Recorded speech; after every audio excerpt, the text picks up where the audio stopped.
नेपाल और भारत पर चीनी राजदूत के तंज से बवाल। दुखद हादसे पर की ओछी टिप्पणी।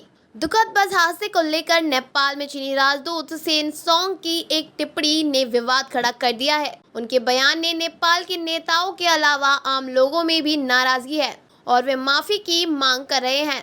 नेपाल में 12 जुलाई को एक भीषण बस हादसा हुआ था। बसों में सवार 65 लोगों में से 62 अब भी लापता हैं, जिनकी तलाश के लिए अभियान जारी है। इस बीच दुखद हादसे को लेकर नेपाल में चीनी राजदूत सेन सोंग की एक टिप्पणी ने विवाद खड़ा कर दिया। उनके बयान ने नेपाल के लोगों में भी नाराजगी है।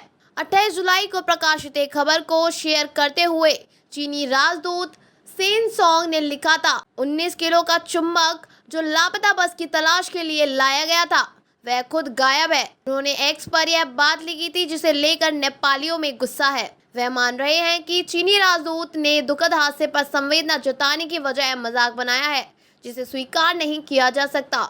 यह हादसा 12 जुलाई को हुआ था, जब त्रिशूली नदी में 2 बसें बह गई थीं। भारी बारिश के चलते नदी उफनाई हुई थी। इसी दौरान काठमांडू से गौर जा रही एक बस नदी में बह गई थी। इसके अलावा वीरगंज से एक बस काठमांडू जा रही थी, वह भी इस बाढ़ में बह गई। दोनों बसों में कुल 65 लोग सवार थे, जिनमें से 62 के बारे में पता नहीं चल सका है। यह घटना नेपाल के चितवन जिले के सिमलताल में हुई थी। इस हादसे में लापता लोगों के बारे में कोई सुराग नहीं मिल सका है। इसके अलावा बसों के बारे में भी खोज जारी है और पता नहीं चल पा रहा है कि दोनों कहां हैं। इसी अभियान में मदद के लिए नेपाल ने भारत से गुहार लगाई थी। इस पर भारत ने 12 सदस्यों का एक टोली दल भेजा था, जिनके पास चुंबक भी थे।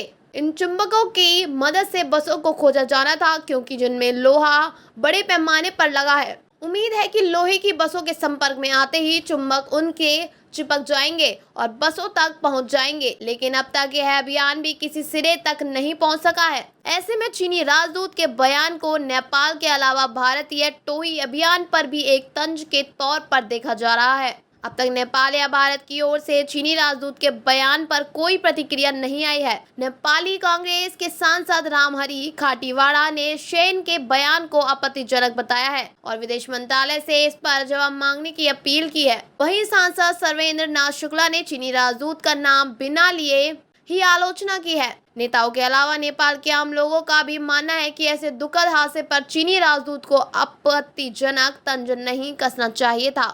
फारिया न्यूज़ के लिए कासगंज से मुनन अहमद की रिपोर्ट। खबर अच्छी लगे तो फारिया न्यूज़ चैनल को सब्सक्राइब करें, जिससे हमारा नोटिफिकेशन सबसे पहले आपके पास पहुंचे।